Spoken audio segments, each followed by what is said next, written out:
Hello everyone, कैसे हो आप सब लोग?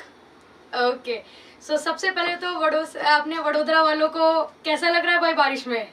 सब बढ़िया? ओके, तो देखो आज से हम लोग अपने पास एक सीरीज लेके आए हैं। सबसे पहला टॉपिक जो होगा that is our mole concept. Okay, तो सब लोग आराम से कुर्सी थाम के बैठ जाइए क्योंकि ये one of the best series होने वाला है। क्यों? क्योंकि हम यहाँ पे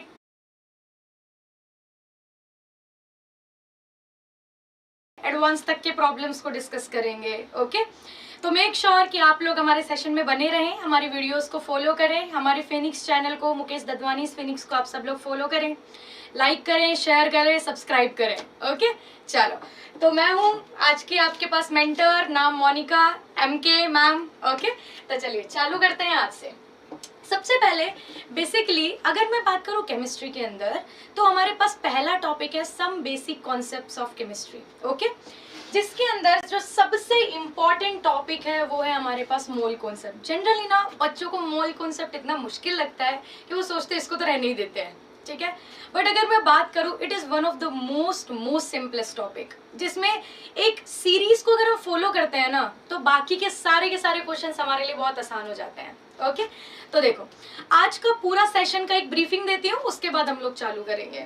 सबसे पहली चीज तो हम लोग चालू करने वाले इंट्रोडक्शन से। आज का पूरा के अंदर मैं आपको सिर्फ इतना सा बताऊंगी, मोल क्या है, मोल को देखते कैसे हैं, उसका मतलब क्या होता है, क्योंकि आधे लोगों को तो सिर्फ फॉर्मूला ही पता होता है, भाई है क्या, कॉन्सेप्ट क्या है, मतलब बोलना क्या चाह रहे हो, ठीक है। तो आज हमें वही देखना है कि हम जनरली मोल को चालू करने से पहले उसको समझते हैं, उसकी हर टर्मिनोलॉजी को, कि मेरे पास अगर एक एटम है, एटम का मास कैसे आया, उस एटम का एटॉमिक नंबर का क्या सिग्निफिकेंस है, उससे मैं मास कैसे कैलकुलेट करूंगी, ठीक है। फिर नेक्स्ट सेशन के अंदर हम लोग कैलकुलेटिव पोर्शन पे जाएंगे। तो आज का जो आपके पास, जब मैं बोल दूँ टुडेज जो सेशन है, it is completely based on introduction, जिसके अंदर हम लोग एक से एक स्टार्ट करेंगे एलिमेंट के नाम से लेके, और लास्ट में हम बताएंगे मोलर मास क्या होता है, एटॉमिक मास क्या होता है, मॉलिक्यूलर मास क्या होता है। जो आप लिखते रहते हो, आधे को लोगों को तो सिर्फ यूनिट में कंफ्यूजन रहती है, कब AMU लगाऊं, कब ग्राम पर मोल लगाऊं, कब क्या लगाऊं, भाई क्या है ये सब, ठीक है। तो चलो स्टार्ट करें। अगर मैं मोल कॉन्सेप्ट से पहले एक छोटा सा एक ब्रीफिंग लेते हैं। ब्रीफिंग किसका? एलिमेंट्स का। क्यों? क्योंकि आप सबको पता है कि मोल कॉन्सेप्ट के अंदर हमें बार बार आपके पास एलिमेंट्स का नाम, उनका एटॉमिक नंबर, उनका मास, यही सब काम में आने वाला है, ठीक है। तो एक बार एक पूरा ब्रीफिंग में रिवाइज कर लेते हैं ताकि आगे जाके अपने को कोई तकलीफ नहीं हो। ओके, चल, तो सबसे पहले मैं बात करती हूँ एलिमेंट्स की।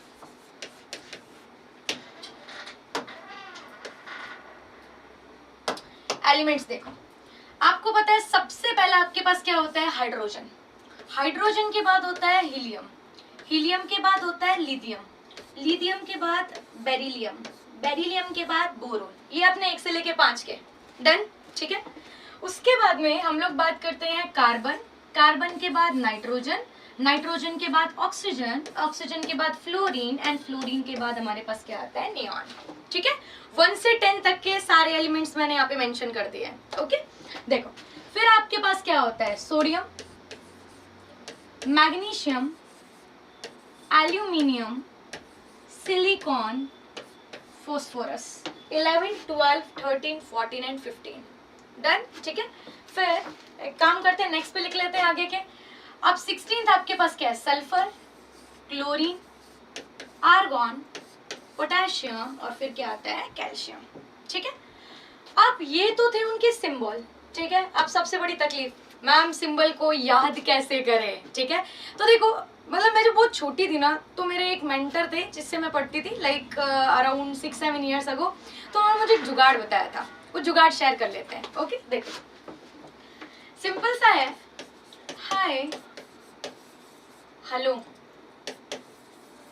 सबसे पहले क्या बोलना है? हाय हेलो, ठीक है। उसके बाद में क्या है? Listen, BBC news on Friday night, ठीक है। 1 से लेके 10 तक मैंने क्या बोला है? Hi hello, listen BBC news on Friday night. ठीक है, बिल्कुल एक लाइन के अंदर हो गया। अब थोड़ी ज्यादा अंग्रेजी हो गई ना, चलो अब अपने देसी पे चलते हैं। ठीक है, एनी से अपन लोग क्या बोलेंगे, ना मांगो, क्या नहीं मांगना है भाई, ना मांगो अल्लाह से। ठीक है, क्या है, क्या बोल रहे हैं, ना मांगो अल्लाह से, क्या नहीं मांगना, सबसे पहली चीज पेप्सी। ठीक, ओके। उसके बाद में आपके पास क्या है, सोडा, फिर क्या है, कोला और काजू कतली। ठीक है, तो आपके पास सिंपल सा जुगाड़ है जो हमने बोला है। सबसे पहले तो अगर मैं बात करूं, hi hello listen BBC news, ठीक है, ऑन फ्राइडे नाइट। 1 से लेके 10 तक याद हो गए, पक्का? चलूं आगे, ओके। फिर आपके पास क्या है, ना मांगो अल्लाह से पेप्सी, सोडा, कोला और काजू कतली। डन। तो ये है मेरे पास 1 से लेके 20 तक के एलिमेंट्स जो सबसे ज्यादा यूज में आने वाले हैं। ऐसा नहीं है 20, हम धीरे धीरे करके फिर पूरा पीरियोडिक टेबल पढ़ेंगे, बट अभी के लिए बेसिक के लिए पहले 20 तो याद करो। ठीक है, चलो। उसके बाद में अगर मैं इन सबके मास की बात करूं, चलो पहले एटॉमिक नंबर भी कहीं मेंशन कर देते हैं ताकि बाद में कंफ्यूजन ना हो। इसका 1 2 3 4 5 6 7 8 9 10 11 12 13 14 15 डन, 15 तक डन। ठीक है, फिर 16 17 18 19 और फिर आपके पास क्या हो रहा है बेटा जी, 20। क्या इतनी चीज ओके है? एटॉमिक नंबर देख लिया मैंने, एलिमेंट का सिंबल देख लिया है। ठीक है, नाम तो सबको पता ही है ना। ठीक है, उसके बाद में हमने क्या किया, एक छोटा सा जुगाड़ देख लिया याद करने के लिए। अब चलते हैं अपने पास सबसे इंपॉर्टेंट चीज पे जिसमें सबको तकलीफ होती है, क्या बोलो तो क्या? ठीक है, मास। ठीक है, पहले मैं मास का एक बार पूरा लिख देती हूँ, देन हम ऐसा फिगर आउट करेंगे कि हम याद करने के लिए क्या क्या जुगाड़ फॉलो कर सकते हैं। ओके, चलो देखो, हाइड्रोजन का होता है 1, हीलियम का 4, लिथियम का 7। ठीक है, मास। फिर बेरिलियम का 9, बोरोन का 11, कार्बन का 12, नाइट्रोजन का 14, ऑक्सीजन का 16, राइट, इसका 19, नियॉन का 20,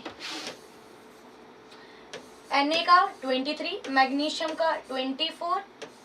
ठीक है, आपके पास 27, देन 28, देन 31। ठीक है, 15 तक के डन। उसके बाद में 32, 35.5, 40, 38, ये 39 लिखती हूँ, एग्जैक्ट 39, और उसके बाद में आपके पास क्या होगा वापस से 40। ठीक है, ये 1 से लेके 20 तक के जितने भी एलिमेंट्स हैं उन सब का देखो एटॉमिक नंबर लिख लिया, उसके बाद एटॉमिक नंबर लिख लिया, उसके बाद मैंने यहाँ पे क्या लिख दिया, मास लिख दिया। तो कंफ्यूज नहीं होना बेटा। ठीक है, तो ये आपके पास पूरा का पूरा सारे एलिमेंट्स की 1 से लेके 20 तक की वो चीजें जो मुझे बार बार यूज आने वाली हैं, अपन ने वो देख ली है। डन। ठीक है, अब देखो ये बताने के पीछे पर्पस क्या था, थोड़े टाइम बाद मैं बात करूंगी कि एटम है, एटम का मास निकालो। अब मास निकालने के लिए ऑब्वियस सी बात है, इन डेटा के साथ फिर आप मैच करना ये आता है कि नहीं आता है। ओके, चलो देखो अब बात करते हैं अपने टॉपिक की, इंट्रोडक्शन की। ठीक है, कि मोल क्या है। चलो, तो अगर मैं सिंपल से बात करूं कि मोल 4 नंबर का ना, सॉरी 4 लेटर का आपके पास एक वर्ड है। ठीक, अब इस वर्ड के पीछे मोल, देखो मोल बहुत सारी चीजें होती है। क्या, एक जनरली अपन लोग मोल की अगर मैं बात करूँ तो एक ना छोटा सा एक ऐसा बोल सकती हो एनिमल काइंड ऑफ चीज भी होती है, मैमल होती है, एनिमल, ऐसा कुछ मोल होता है। ठीक है, देखना चूहे के जैसा दिखता है। एक अपने को वो जो तिल हो जाता है वही ना, जो परिणीति चोपड़ा का बहुत अच्छा लगता रहता है, वही एक वो वाला मोल। ठीक है, और तीसरा अपने पास क्या है जो अपने को पढ़ना है। ठीक, तो कंफ्यूज नहीं होना, अपने को केमिस्ट्री वाला मोल पढ़ना है। अब देखो अगर मैं मोल की बात करूँ तो जनरली मोल एक क्वांटिटी है। अगर मैं क्वांटिटी की बात करूँ तो एक एग्जांपल से रेफरेंस लेते हैं, then I will move towards the topic. अगर मैं तुमसे बोलूँ कि तुम कभी ना कभी तो ऐसा फ्रूट्स लेने गए होगे, है ना, फ्रूट्स में क्या क्या मिलता है आपको, एप्पल, ऑरेंजेस, बनानास, ठीक है, सब चीज़ जुगाड़ उगाड़ सब ओके है। अगर मैं तुमसे बोलूँ कि बनाना खरीद के लाओ, ठीक है। अगर मैं आपसे बोलूं कि अब बनाना लेना है, तो बनाने के अंदर आपके पास एक सिंपल सी चीज है। क्या आप वहां पे ऐसा बोलते हो कि मुझे किलो में दो? क्या आप ऐसा बोलते हो कि मुझे 1 लीटर दे दो? क्या आप बोलते हो कि मुझे 1 मीटर दे दो? नहीं ना। आप एक सिंपल सी टर्मिनोलॉजी को यूज करते हो, दैट इज क्या, मुझे 1 डजन दे दो। ठीक है, क्या बोलते हो, मुझे 1 डजन दो। 1 डजन जैसे ही वो दुकान वाला सुनता है या रेडी वाले भैया सुनते हैं, उनके दिमाग में चमक जाता है कि भाई कितना देना है, मुझे 12 की क्वांटिटी देनी है। सही बात है। क्या उससे कोई फर्क पड़ता है कि केला छोटा है, बड़ा है, कैसा है, राइट? आपके पास कच्चा है, पक्का है, कुछ भी हो, 1 डजन का मतलब आपके पास कितना होता है, 12, राइट? ठीक है, तो 1 dozen is a quantity which represents a number and that number is your 12, right? ठीक है, ऐसे ही मैं मोल से बात करती हूँ। देखो, मोल भी हमारे पास एक क्वांटिटी ही है, और ये क्वांटिटी एक नंबर है, right? Mole is a quantity and that quantity is a number. तो जैसे डजन का 12 था, ऐसे मोल का भी कुछ होगा ना। ठीक है, तो ये जो नंबर है, इस नंबर की एक फिक्स्ड वैल्यू है बेटा। ठीक है, that value is 6.022 into 10 to the power 23। ठीक है, आप इसी नंबर को एक और टर्मिनोलॉजी से भी बोलते हो, that is your Avogadro's constant. तो मैं यहाँ पे लिख सकती हूँ, this is Avogadro's constant. Banana को हटा दे भाई, चलो। ठीक है, and it is also referred as Na। देखो, दोनों कैपिटल में ही लिखना है, बट आप देखो ए को मैंने किस में पुट किया है, सबस्क्रिप्ट में। ओके, तो दिस नंबर आप, मैं ऐसा बोल सकती हूँ कि आप उसको कैसे लिखते हो, Na के फॉर्म में। ठीक है, अब देखो, अब आपके पास ऐसा दिमाग में बत्ती जली कि नहीं जली कि भाई मैम ने इतना बड़ा नंबर लिख तो दिया है, बट ये नंबर है किसका, राइट? क्योंकि ऑब्वियस ही बात है, when you are talking about 12 is a small quantity, you can easily relate it कि मुझे 12 पेंसिल चाहिए 1 डजन, मुझे 12 कॉपी का सेट चाहिए या 12 नोटबुक्स चाहिए, मैं ऐसा बोलूँ तो 1 डजन। बट इतनी बड़ी क्वांटिटी, इतना क्या लोगे भाई? ठीक है, तो आपके पास सिंपल सी चीज है, when we are talking about this quantity, we are generally referring to either atoms, to molecules, to ions, to electrons, to protons, to neutrons and anything that can be that much। ठीक है, simple सी बात बोलूं तो भाई इतने आपके पास atoms हो सकते हैं, इतने आपके पास मॉलिक्यूल्स हो सकते हैं, इतने आपके पास आयंस हो सकते हैं, इतना आपके पास इलेक्ट्रॉन्स, इतना आपके पास, एक मिनट, ठीक है, इतना आपके पास प्रोटॉन्स, और इतना आपके पास क्या हो सकता है, न्यूट्रॉन्स हो सकते हैं। ठीक है, ऐसा नहीं है कि आप ऐसा बोलोगे कि मैं मान लो कि इतने सारे, इतनी नोटबुक हुई तो क्या। ठीक है, anything that is of this quantity is always 1 mole. Clear? मैं ऐसा बोलूं कि मेरे पास 6.022 into 10 to the power 23 pen है, तो भी क्या होगा, 1 मोल। मैं आपसे बोलूं कि मेरे पास 6.022 into 10 to the power 23 notebooks हैं, तो भी आपके पास क्या होगा, 1 मोल। तो कोई भी क्वांटिटी जितना इस नंबर के जितना है, that is your 1 mole. But upon chemistry पढ़ रहे हैं, तो केमिस्ट्री में हम लोग जो डील करते हैं, इन 6 लोगों के साथ हम लोग सबसे ज्यादा डील करेंगे। क्लियर? ठीक है, तो ये अपने पास आता है एक छोटा सा इंट्रोडक्शन। ठीक, पेन चेंज करो। ओके,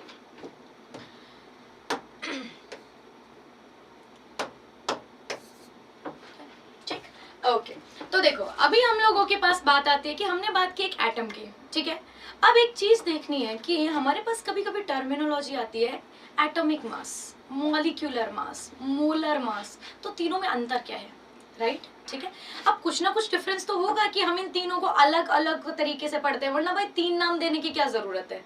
ठीक है, अब देखो, अगर मैं बात करूं एक एटम के मास की, ओके, एक जो एटम का मास है, अब देखो, अब मुझे एक बात बताओ, एक जैसे इमेजिन करो कि फॉर एग्जांपल आपको अपना वेट नापना है। ठीक है, आपको खुद का वे करना है, तो आप वे करने के लिए आप लोग क्या करोगे, खुद सोचो। इमेजिन करो आप लोग क्या करोगे, आपका खुद का वेट, ठीक है, आपने जूते, चप्पल, एक्सेट्रा एक्सेट्रा जो भी पहना है उसका भी वेट, आपने घड़ी पहनी है, पॉकेट में फोन है, कपड़े है, XYZ जो भी आइटम आपके ऊपर है, ठीक है, या आपके हाथ में है, आपके पैरों में XYZ, उस सबका वेट आएगा। सही बात है। मैं बोलूं कि भाई आपके पास देखो, जब भी आप सामान भी लेने जाते हो तो आप लोग क्या बोलते हो, भाई बॉक्स हटा दो, बॉक्स का वेट नहीं लेने की, लेना किसका वेट है, सिर्फ आइटम का जो मुझे चाहिए, राइट। तो सीधी सी बात है, अगर मैं एक एटम के भी मास की बात करूंगी तो आप एक सिंपल सी एक चीज सोचो, एटम के मास के अंदर क्या क्या चीजें होंगी, 3, क्या तो इलेक्ट्रॉन का मास प्लस आपके पास प्रोटॉन का मास प्लस आपके पास क्या होगा, न्यूट्रॉन का मास। भाई एटम के 3 ही तो सब एटॉमिक पार्टिकल्स हैं, चलो लिख लेते हैं, ठीक है। तो एक एटम के मास में मैं 3 सब एटॉमिक पार्टिकल्स की बात करूंगी, ठीक है। पहला मैं लिख रही हूं, उसमें कौन आता है, इलेक्ट्रॉन। दूसरा उसमें कौन आता है बेटा जी, प्रोटॉन। और फिर उसमें आपके पास तीसरा कौन होता है, न्यूट्रॉन। आप ऐसे ही करते हो ना, ठीक है, कि एक एटम है तो भाई बीच के अंदर एक गोला बनाते हो, इस गोले को बोलते हो ये न्यूक्लियस है, बगल में आपके पास ये वैलेंस शेल्स बनाते हो, ठीक है। फिर आप बोलते हो कि जो न्यूक्लियस है ना, न्यूक्लियस में तो न्यूट्रॉन और प्रोटॉन रहते हैं और बाहर आपके पास क्या है, इलेक्ट्रॉन गोल गोल गोल गोल गोल गोल घूमते रहते हैं, राइट, ठीक है। तो अगर मैंने इन सब की बात की तो आता है कि इन सब का वेट क्या है, क्योंकि भाई अगर टोटल वेट चाहिए तो पहले मैं इंडिविजुअल का वेट तो देखो, फिर मैं सबको सम कर दूंगी तो मेरे पास ओवरऑल एटम का वेट आ जाएगा, राइट। अब देखो, अगर मैं इलेक्ट्रॉन की बात करूं तो इलेक्ट्रॉन इज 9.1 इंटू 10⁻⁻² 28 ग्राम्स। अब लड़ने नहीं आना कि मैम -31 होता है, 31 तो केजी में होता है बेटा। तो आप ऐसा भी लिख सकते हो कि this is equal to 9.1 into 10⁻31 KG. और आपको पता है ना 1 केजी इज इक्वल टू क्या होता है, 1000 ग्राम्स, राइट। और अगर 1000 ग्राम होगा तो तुम देख लो 31 के अंदर से मल्टीप्लाई बाय 10⁻³ क्या आ जाएगा, 28, ओके।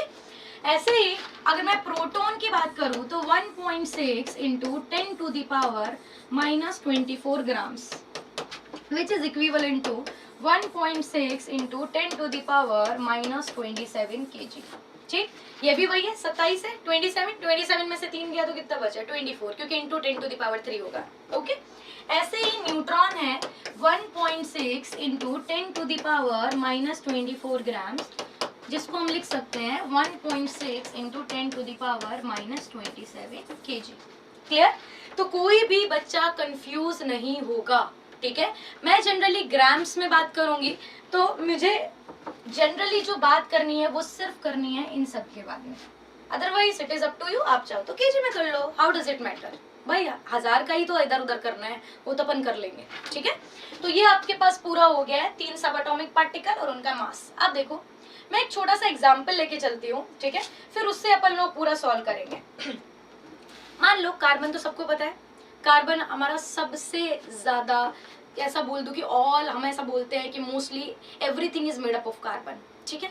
उसका पर्पस क्या है, because of its catenation property, it's abundance, ठीक है। तो ये सारे रीजन हो जाते हैं, तो हम लोग कार्बन की बात कर लेते हैं। तो अगर मैं कार्बन की बात करूं तो हमने अभी बोला कि जो कार्बन है, कार्बन का एटॉमिक नंबर है 6, राइट, ठीक है। और उसका हमने मास अभी जो देखा था वो हमने कितना देखा था, 12, क्लियर। अभी मुझे नहीं पता, मैं अभी अपने हिसाब से खुद कैलकुलेट करूंगी, उसके बाद मैं खुद समराइज करूंगी आया कि नहीं आया, ओके। चलो तो देखो मैं ऐसा लिख दूं क्या कि एक कार्बन 12, ठीक है। 12 क्यों ले रही हूँ बेटा, क्योंकि ऑब्वियस सी बात है कार्बन के आइसोटॉपिक फॉर्म्स अवेलेबल होते हैं, कार्बन 12, कार्बन 13, तो मैं यहाँ पे जो बात कर रही हूँ कार्बन 12 के रिस्पेक्ट में कर रही हूँ, ठीक है। तो अगर ऐसा कंफ्यूजन हो रहा है तो नो इश्यूज, आप लोग ऐसा लिख लो, ठीक है। तो एक जो कार्बन 12 एटम का जो मास है, अब देखो इसमें कौन कौन आएगा,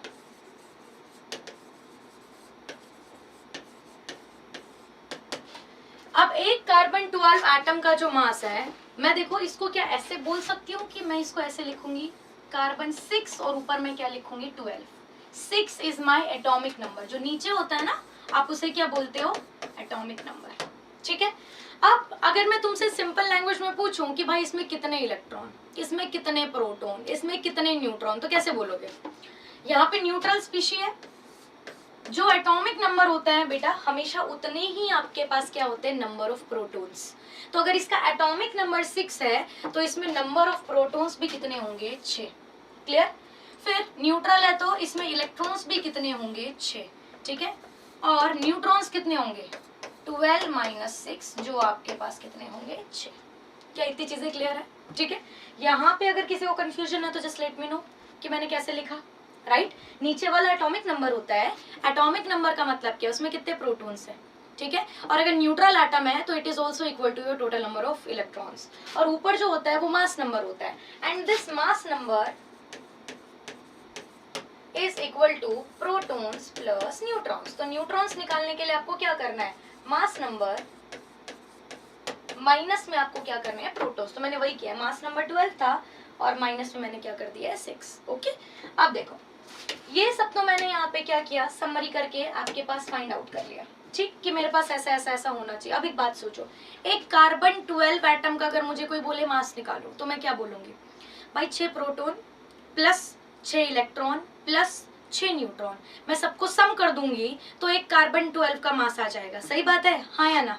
ठीक है, जैसे मैंने तुम्हें बोला था कि मान लो कि आपके पास क्या है, कोई भी एक आप लेने जा रहे हो आप, ठीक है, लेट अस सपोज 1 किलो चावल लेने जा रहे हो तो आपको बॉक्स में देता है, तो बॉक्स का वेट प्लस आपके पास क्या होगा, राइस का वेट, टोटल यही होगा ना। तो डिट्टो यही है, आपके पास कार्बन 12 है, कार्बन 12 के अंदर न्यूट्रॉन है, इलेक्ट्रॉन्स है, प्रोटॉन्स है। अगर मैं सबके मास को समराइज कर दूंगी तो टोटल एटम का मास आ जाएगा। तो मैं ऐसा बोल सकती हूँ, it is equal to mass of 6 protons plus 6 electrons plus 6 neutrons। Done. और अगर मैं बात करूं, अभी अपन ने पिछले वाले स्लाइड में देखा था एक न्यूट्रॉन का मास कितना, एक प्रोटॉन का मास कितना, एक इलेक्ट्रॉन का मास कितना है ना। तो अभी आ जा लिख लेते हैं, इज इक्वल टू 6 इंटू एक प्रोटॉन का मास कितना भाई, 1.6 into 10 to the power -24 grams plus 6 electrons का मास कितना, 9.1 into 10 to the power -28 grams, ठीक है, प्लस आपके पास न्यूट्रॉन का कितना, 1.6 into 10 to the power -24 grams. देखो मैंने डेटा वही लिख दिया, टोटल नंबर मल्टीप्लाई में एक का मास, एक का इतना था 6 का इतना, फिर एक का इतना था 6 का इतना, एक का इतना था 6 का इतना, ठीक है। देखो यही वैल्यूज है, 9.1 into 10 to the power -28, 1.6 into 10 to the power -24, वही यूज किया। देखो -24 -28 9.1 एंड 1.6, डन, ठीक है, इतनी बात ओके। अब देखो, अब अगर मैं आपसे बोलूं कि सॉल्व करो, सॉल्व करके मेरे पास क्या आना चाहिए, एक डेटा आ जाना चाहिए ना, ठीक है। अब देखो मुझे ना एक छोटा छोटा ऐसा माइंड में थोड़ा स्ट्राइक हो रहा है, तुम देखो दो चीज तो -24 है, दो चीज और आपके पास एक चीज -28 है, कौन बड़ा, कौन बड़ा भाई, ठीक है। अब एक बात सोचो, सिंपल सा है, अगर आप पॉजिटिव में वैल्यू करते हो तो 28 is greater than 24, but minus में -24 बड़ा होता है और -28 क्या होता है, छोटा होता है ना। तो मैं देखो ऐसा बोल रही हूँ कि ये जो पूरी टर्म है ये बहुत छोटी है, और एग्जैक्टली ऐसा ही होता है क्या, कि आपके पास जो मास ऑफ इलेक्ट्रॉन है ना, it is about 1/1837 times lesser than the, ऐसा बोल देती हूँ, मास ऑफ प्रोटॉन। क्लियर? तो ऑब्वियस सी बात है, अगर इलेक्ट्रॉन का मास प्रोटॉन से तुम देखो ना ऑलमोस्ट 2000 गुना कम है, तो उसको रखने का पर्पस क्या है भाई, ठीक है। तो I can neglect this term, ये चीज तो नेग्लेक्ट हो गई। अब मास में सिर्फ दो ही लोग बचे जिनका कंट्रीब्यूशन होगा, कौन कौन, देखो एक तो आपके पास कौन बचा है, प्रोटॉन, एक आपके पास क्या बचा है, न्यूट्रॉन। तो लिख लो 6 into 1.6 into 10 to the power -24 प्लस 6 into 1.6 into 10 to the power -24। तो क्या मैं इसको 6 और ये दोनों है, ये में से 6 और 6 कॉमन निकाल लूँ, ठीक है, या मैं ऐसा बोल दूँ 1.6 into 10 to the power -24 common निकालू, जो आपका मन करे। पूरी यूनिट दो बार आ रही है, डायरेक्ट है 2 into 6 into 1.6 into 10 to the power -24। तो आपके पास आंसर कितना आया, 12 into 1.6 into 10 to the power -24। अब ये मेरे पास एक डेटा आ गया। अब आप बोलोगे भाई आज तक तो मास 10, 12, 14, 16, 18 ऐसा कुछ देखा है, ये क्या है इतना सब, ठीक है। तो देखो बच्चा, ये पीछे की जो पूरी टर्म है ना, that is your 1.6 into 10 to the power -24, इसे हमने एक नाम दिया है, that is your AMU, atomic mass unit. तो क्या मैं इसको ऐसा लिख सकती हूँ, it is equal to 12 AMU, ठीक है, where 1 AMU is equal to 1.6 into 10 to the power minus 24, right. ठीक है, तो मैं नेक्स्ट पे मेंशन कर देती हूँ कि मैंने बोला है कि एक C12 एटम का जो आपके पास मास है this is equal to 12 AMU, where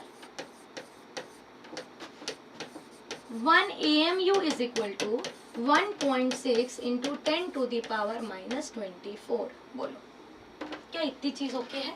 ठीक, तो ये मैंने कर दिया है एक का। अब देखो कभी कभी पूछ लेते हैं कि 1 AMU क्या है, ठीक है, तो क्या मैं इसको ऐसा उल्टा देख सकती हूँ कि भाई 12 AMU से मेरे पास एक कार्बन 12 का एटम बनता है, तो एक AMU से कितना बनेगा, राइट।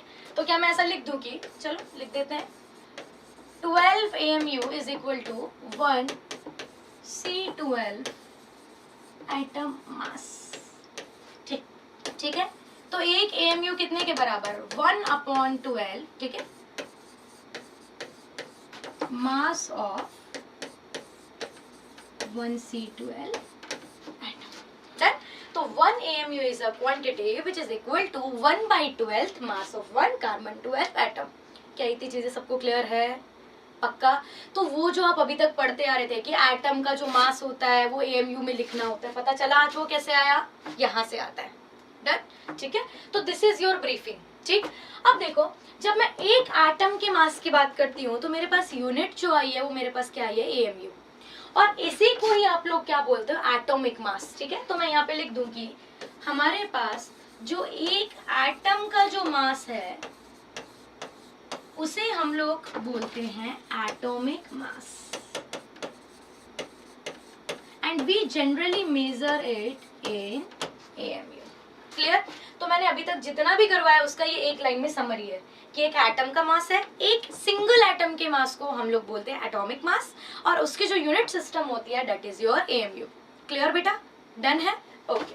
अब देखो, अब मैं अगर आगे की बात करूं, अब भाई मुझे तो मोल पढ़ना है। मोल का मतलब क्या, अब तुम खुद सोचो, अभी मैंने पहले बताया मोल एक नंबर है और वो नंबर कितना है, 6.022 इंटू 10 टू द पावर 23। एक का मास 12 AMU है, तो मैं एक मोल का मास निकाल लूं तो किसी को कोई तकलीफ है? नहीं ना। चलो देखो, 1 C12 atom mass is equal to 12 into, ठीक है, 1.6 into 10 to the power minus 24। Done बेटा? ठीक है, इतना अच्छा। एक यूनिट सिस्टम भी भाई अभी से फॉलो कर लेते हैं वरना बाद में गायब ही हो जाएगा। इस पूरे का यूनिट सिस्टम क्या है, ग्राम्स। ठीक है, क्योंकि आपके पास देखो 1.6 into 10 to the power minus 24 है ना, ये भी क्या है आपके पास, ग्राम्स। तो this is also grams, right. ठीक है, तो आप लोग जहां पे भी लिख रहे हो, ठीक, -24 ये आपके पास क्या हो जाएगा, ग्राम्स, राइट। ठीक, और कुछ अपना है? चलो यहाँ पे भी मैं यहाँ पे क्या लिख दूँ, ग्राम्स। ठीक, क्योंकि पता चले मैं फिर ग्राम पे आ गई फिर बोलो क्या हुआ ये। ठीक, तो 1.6 into 10 to the power minus 24 gram था ना वेट, इसीलिए। ओके, अब देखो, तो एक C12 एटम का मैंने लिख दिया। अब मैं बोल रही हूँ कि मुझे 1 मोल कार्बन 12 एटम का मास चाहिए है, 1 मोल। अब एक बात सोचो, जब भी मैं 1 मोल की बात करती हूँ, 1 मोल में कितना आइटम होता है, 1 mole is equal to 6.022 into 10 to the power 23, right. मतलब मुझे कितने एटम का मास चाहिए, इतना जितना मैंने नीचे लिखा है, 6.022 इंटू 10 टू द पावर 23। ठीक है, इतने C12 एटम का मुझे क्या चाहिए, मास चाहिए। दोनों क्या भाई, सेम है। एक बात सोचो, मैं बोलूं एक पेंसिल का प्राइस है मान लो 2 रुपए, 10 पेंसिल का कितना, तो क्या करोगे, 2 इंटू 10 ना। तो एक का डेटा गिवन है, ज्यादा का डेटा आपसे पूछा हुआ है बेटा, तो क्या करना है, सिर्फ मल्टीप्लाई। तो एक का मास इतना, इतने में कितना, ठीक है, तो मल्टीप्लाई कर दो, 12 into 1.6 into 10 to the power minus 24 grams into 6.022 into 10 to the power क्या होगा, 23। अगर गजब की बात बताऊं, आपके पास होगा क्या कि ये जो दो क्वांटिटी है ना, अगर आप इनको कभी मल्टीप्लाई करके देखोगे, this will be nearly equal to 1। ठीक है, देखो मैं क्या बोल रही हूँ, आप लोग क्रॉस चेक कर सकते हो। 1.6 into 10 to the power minus 24 multiply by 6.022 into 10 to the power 23 है, this will be nearly equal to 1।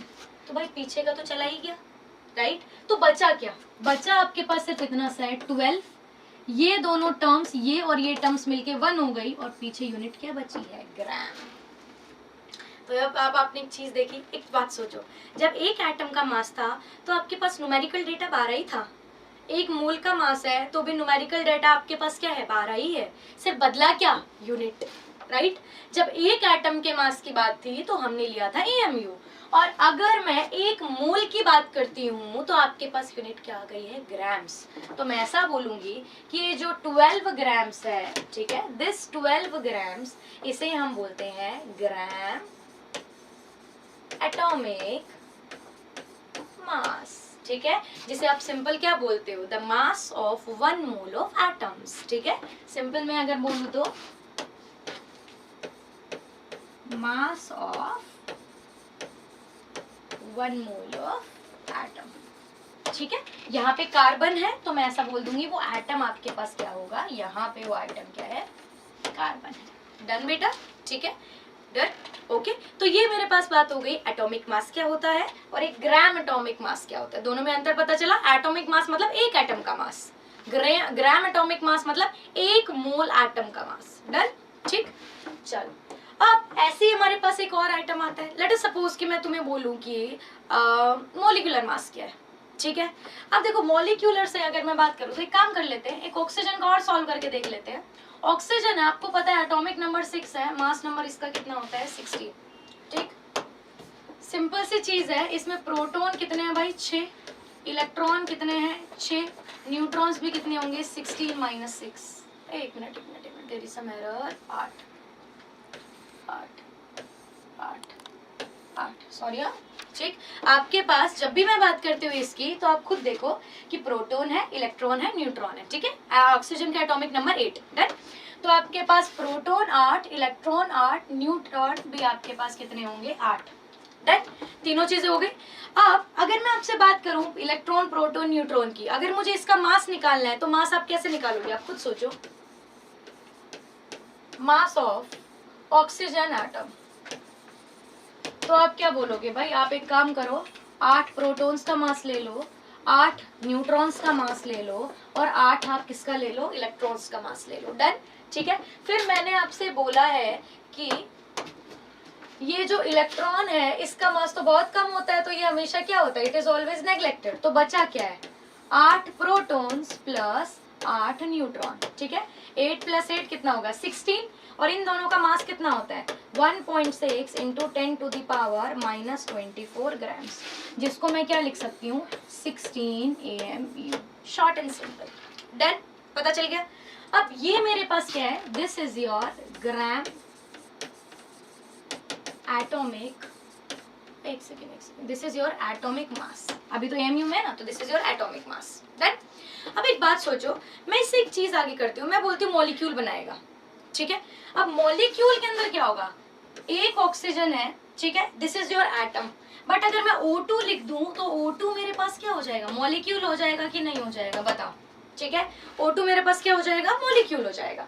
तो आपके पास एटम का, आपके अगर मैं बात करूं 16 AMU है, ऐसे ही दो एटम आपस में कॉम्प्राइज हो गए, तो 2 × के अंदर सिंपल सा लिख दो 16 AMU, तो आपके पास कितना होगा, 32 AMU। ये जो 32 AMU है, मैं इसे क्या बोलूंगी, मॉलिक्यूलर मास, डन। 16 AMU मेरे पास क्या था, एटॉमिक मास था, और जो 32 AMU है वो मेरे पास क्या होगा, मॉलिक्यूलर मास। एक एटम का मास एटॉमिक मास, एक मॉलिक्यूल का मास मॉलिक्यूलर मास, डन, ठीक है।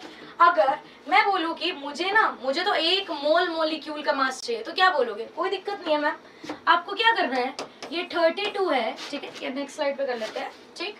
तो आपको क्या करना है, 32 है, इनटू में क्या है आपके पास, 1.6 into 10 to the power minus 24 है, into 6.022 into 10 to the power 23 कर दो, और ये ग्राम्स आएगा। तो ये आपस में वापस से कॉम्प्राइज होके क्या हो जाएगा, 1, और आपके पास क्या आ जाएगा, 32 ग्राम्स। तो this is your gram molecular मास, जिसे आप क्या बोल रहे हो, 1 मोल ऑक्सीजन 16 का मास, डन, ठीक है। तो देखो अभी तक मैंने 3 टर्मिनोलॉजी यूज की। एक मैंने बोला है एक एटॉमिक मास है, ठीक है, दूसरा मैंने बोला है एक मॉलिक्यूलर मास है, और तीसरा मैंने बोला है 1 मोल एटम का मास, जिसको मैंने 2 टर्म्स में ऐसा क्लासिफाई किया है। ठीक, अगर मैं सिंपल में बात करूं तो अभी तक मैंने जितना करवाया है, देखो उसको पहले समराइज करते हैं, उसके बाद हम आगे चलेंगे। देखो मैंने 3 टर्म्स की बात की है। सबसे पहले मैंने बोला एटॉमिक मास, दूसरा मैंने क्या बोला है मॉलिक्यूलर मास, और तीसरा मैंने आपके पास क्या बोला है 1 मोल का मास। ठीक है, जिसे आप अच्छा 1 मोल के मास को ही आप लोग जनरली क्या बोलोगे मोलर मास। ठीक है, तो अभी बोल देती हूँ कि तीसरा मैंने बोला है 1 मोल का मास। ठीक है, अब देखो जहां पे भी मैंने एटॉमिक मास बोला, एटॉमिक मास का मतलब क्या है एक एटम का मास, सिंपल सा एक इंडिविजुअल एटम। ठीक है, मॉलिक्यूलर मास को मैंने क्या बोला एक मॉलिक्यूल का मास। अभी एग्जांपल भी बता रही हूँ, डोंट गेट कंफ्यूज। एक एटम का मास एटॉमिक मास, एक मॉलिक्यूल का मास मॉलिक्यूलर मास, और 1 मोल की अगर मैं बात करूं तो देखो 1 मोल में मैंने 2 टर्मिनोलॉजी यूज की। ठीक है, 1 मोल एटम का मास, ठीक है, और दूसरा मैंने बोला है 1 मोल मॉलिक्यूल का मास, जिसमें मैंने 1 मोल एटम के मास को बोला है ग्राम एटॉमिक मास, और मैंने 1 मोल मॉलिक्यूल के मास को बोला है gram molecular mass. Am I clear? ठीक है, फिर एटॉमिक मास को, ठीक है, let's change the pen. Atomic mass को हमने जो मेजर किया है it is always measured in AMU. AMU is atomic mass unit. आजकल हम लोग इसका शॉर्टकट भी यूज कर रहे हैं म्यू, यूनिफाइड मास। ठीक है, तो आपके पास क्या होगा सेम है। मॉलिक्यूलर मास को भी एक मॉलिक्यूलर मास को भी हम लोग रिप्रेजेंट करते हैं एएमयू में। क्लियर? बट यहाँ पे इन दोनों को आप लोग किस में रिप्रेजेंट करते हो ग्राम्स में। ठीक, तो देखो 3 यूनिट सिस्टम आ गए, एक एटम के मास के भी एएमयू, एक मॉलिक्यूल के मास की भी क्या हो जाएगी एएमयू, बट जैसे हम 1 मोल की बात करेंगे तो हम लोग पीछे क्या लगाएंगे ग्राम। ठीक है, अब देखो कभी कभी हम लोग बोलते हैं कि आपके पास हीलियम एटम है, 1 मोल हीलियम एटम, 1 मोल हीलियम एटम का मास बोलेंगे 4, ठीक है 4 ग्राम्स, या फिर हम ऐसा भी बोल सकते हैं कि 4 ग्राम पर मोल, कि 4 ग्राम है 1 मोल के अंदर। ठीक है, तो आप ग्राम लिखते हो, कभी कभी हम टर्मिनोलॉजी में ग्राम पर मोल भी यूज करते हैं, दैट इज एब्सोल्युटली राइट। ठीक है, आप जो चाहे वो यूज कर सकते हो, बट मेक श्योर कि आप मेंशन करो। ठीक है, तो आपके पास ये तीनों चीजें अभी तक क्लियर है, डन। अब एक एग्जांपल से चालू करते हैं। एग्जाम्पल की अगर मैं बात करूं तो देखो लेट अस सपोज मैं बोल देती हूँ, चलो ऑक्सीजन ले लूं, हमने ऑक्सीजन की स्टडी की है, तो ऑक्सीजन है, oxygen is a atom, right. आपको पता है ऑक्सीजन एक एटम है। मैं 2 चीज लिख रही हूँ, एक तो मैं लिख रही हूँ ऑक्सीजन में लिख रही हूँ 16 AMU, एक मैं लिख रही हूँ 16 ग्राम्स, डन। ऐसे ही मैं O2 लिख रही हूँ, O2 is a molecule, everybody knows it. तो आपके पास यहाँ पे भी लिख रही हूँ 32, आपके पास क्या लिख रही हूँ AMU, और यहीं पे एक और टर्म यूज कर रही हूँ 32 ग्राम्स, डन बेटा।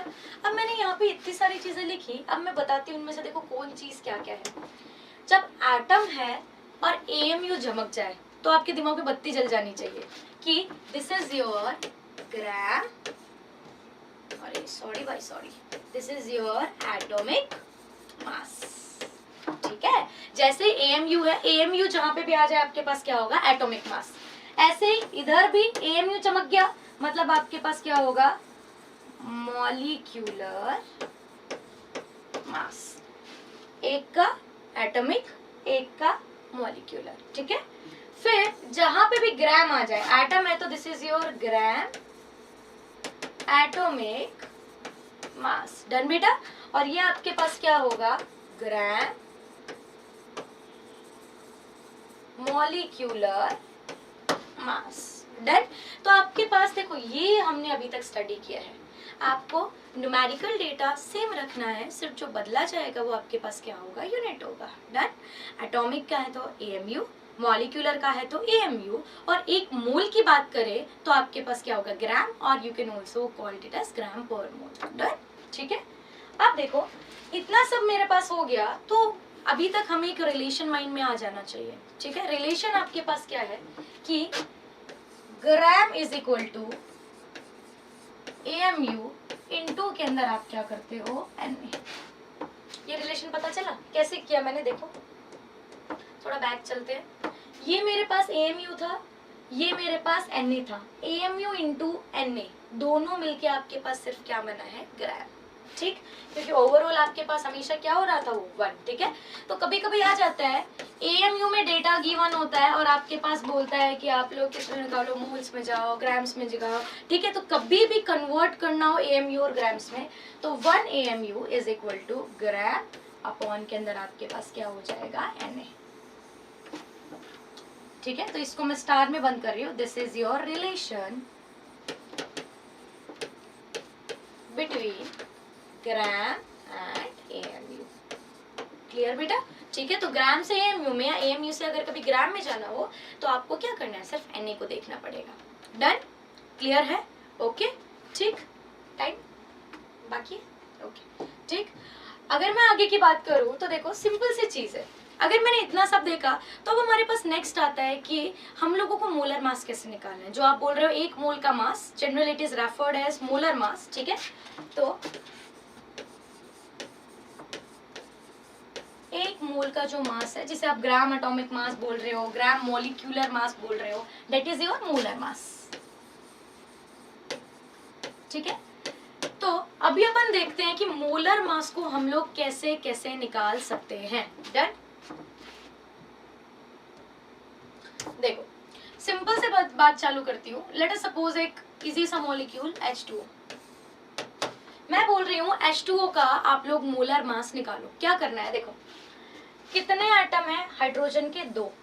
क्लियर? इनटू एक हाइड्रोजन का आपके पास क्या होगा, 1। ठीक है, ऑब्वियस सी बात है ना, टोटल नंबर मल्टीप्लाई बाय में आपके पास क्या होगा, मोलर मास 1 है, प्लस ऑक्सीजन कितना है, 1, और ऑक्सीजन का हमने कितना देखा था, 16। ओवरऑल के बारे आप लोग ग्राम्स भी कर सकते हो या फिर आप लोग ग्राम पर मोल भी यूज कर सकते हो। तो अभी के लिए मैं कर लूँ, एक मोल की बात चल रही है तो ग्राम पर मोल, तो टोटल कितना आ जाएगा, 18 ग्राम पर मोल। डन बेटा? ऐसे ही अगर मैं बात करूं CO2 के अंदर आपके पास क्या होगा, देखो एक कार्बन का एटम है, कार्बन के एटम का कितना निकला था, 12। आपको याद है स्टार्टिंग के अंदर फर्स्ट स्लाइड पे हमने पूरा समरी की थी। तो 1 इंटू 12 प्लस 2 इंटू ऑक्सीजन का कितना होता है, 16। ठीक, तो आपके पास 12 प्लस 16 टू ज़ा 32, कितना बचा भाई, 44 ग्राम per mole. Clear?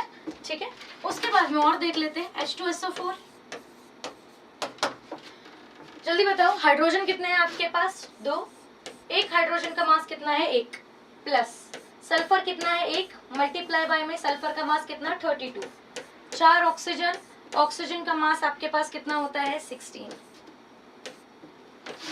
Gram per mole, which is equal to 2 plus 32 plus 16 दूनी 32, 16 ती 48, 16 चौक 64, 64 ग्राम पर मोल।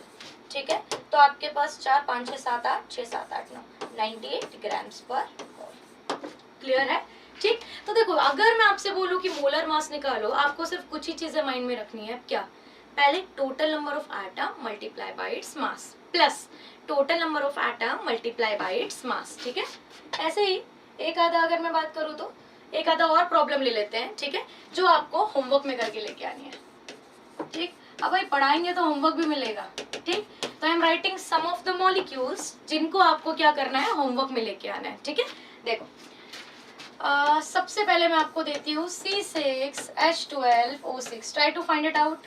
मैं आपको देती हूँ NaCl, then try to find out for NaOH, then try to find out for C12, H22, O11, फिर आप यूरिया का निकालिए। यूरिया आपके पास क्या होता है, NH2CO NH2, राइट, ठीक है।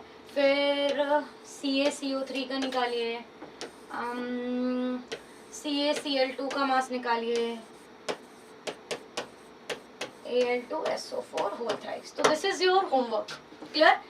अगर आपको आज का लेक्चर अच्छे से समझ आया है तो आप लोग इन सब का निकाल सकते हो। सबका जो मास है वो हमने फर्स्ट स्लाइड में ही समराइज कर लिया, तो कुछ भी नहीं करना है। Total number of atom multiply by mass, total number of atom multiply by mass, total number of atom multiply by mass, और सबको क्या कर देने का, ऐड, क्लियर, ठीक है। तो चलिए अब मिलते हैं हमारे नेक्स्ट यूट्यूब के सेशन में। आई होप कि आपको हमारा ये वाला सेशन पसंद आया होगा, ठीक है। तो जुड़े रहिए, बने रहिए, please subscribe our channel, that is our Phoenix institute and Mukesh Dadwani's Phoenix, ठीक है। And stay connected, and for more updates follow, share and subscribe our channel. Thank you.